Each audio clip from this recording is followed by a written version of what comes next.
We're here right on the Mexican border talking to groups of private citizens who are taking extraordinary measures to take border security into their own hands. Most notably, We Build the Wall, a nonprofit founded by an Air Force veteran after he raised over $23 million for a border wall with an online fundraising campaign, began construction on a half-mile of steel wall on private land just feet from Monument 1, which marks the border between the two U.S. states and Mexico. Why a wall? Because walls work.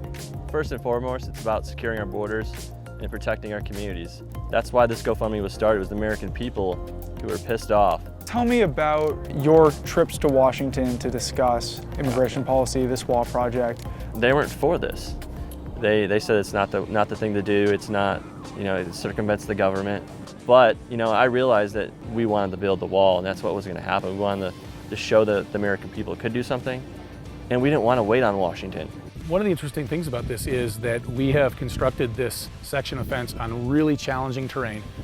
Again, terrain so challenging that the Army Corps of Engineers said it's impossible to build a wall here.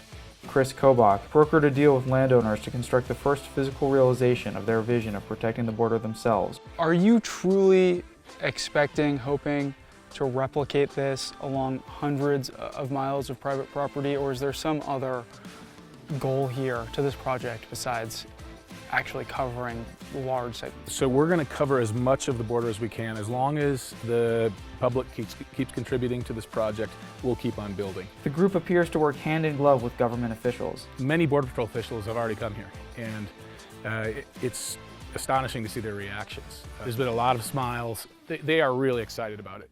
Okay guys, it's Jim, live back again from the U.S.-New Mexico border. For some, taking border security into their own hands goes further than building a physical barrier. As you can see, we got another group here. In SUNLAND Park, New Mexico, close to the We Build the Wall property, a Facebook Live video of hundreds of migrants being detained at the border by a group of armed men called the United Constitutional Patriots caught the attention of the ACLU of New Mexico, which denounced the group as armed fascist vigilantes. This is Jim Benvey. He used to be a spokesman for the United Constitutional Patriots, but recently broke from the group. We sat down with him on the We Build the Wall property. What we do is we offer them an extra set of eyes and ears so that we can observe other activity that's happening around them. And the other thing, more importantly, that we do more so than the quote-unquote militia activity that we've been portrayed as, is we are here documenting and doing a lot of citizen journalism. The members of the group were holding guns and issuing orders, is that right? What they were doing is they were holding guns, which in New Mexico, which in this state right here, I can walk down that sidewalk holding a gun. Okay? And I can also ask you to stop. There's a big difference between carrying a gun and pointing a gun. Okay? Just because you're carrying a gun does not mean you're holding people at gunpoint. The U.S. Customs and Border Protection said it, quote, does not endorse or condone private groups or organizations taking enforcement matters into their own hands. So how did you first connect with the We Build the Wall crew? We'd been down here for a long time showing live videos. The We Build the Wall guys are out scouting. They're looking for a place to do this. I came over here and I met with Brian. We took him down to the end of the border. He was looking at it. And this was an area that they were seriously considering. So the United Constitutional Patriots have also been active around here. You guys have used some of their footage online. Some of them seem to have been hanging around the site and seem to view themselves as being part of or helpful to the project. Are you worried that that's gonna taint the project in some way, having any association with them? We don't have any association with them.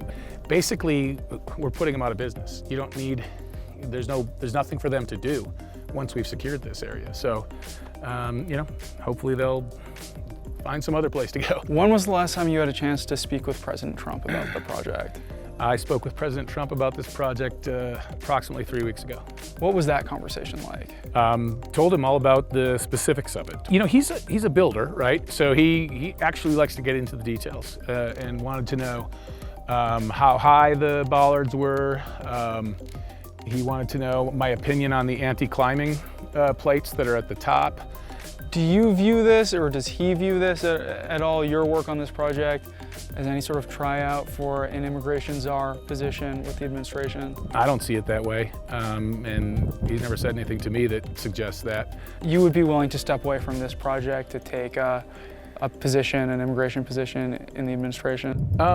Depending on the position, yeah. If the president needs me and it's a position where I could actually make a difference, then yeah, I've told him I'm ready to step in and help. Both the representative of the militia and the We Build the Wall team are defiant in many ways, but the We Build the Wall team seems more triumphant. You know, they're unveiling an accomplishment. They seem to have a much more constructive approach. Benvie, on the other hand, seems much more full of anger, full of frustration. We're going to go somewhere else. I mean, whether it's Texas or somewhere else in New Mexico, we have a lot more border coverage to do.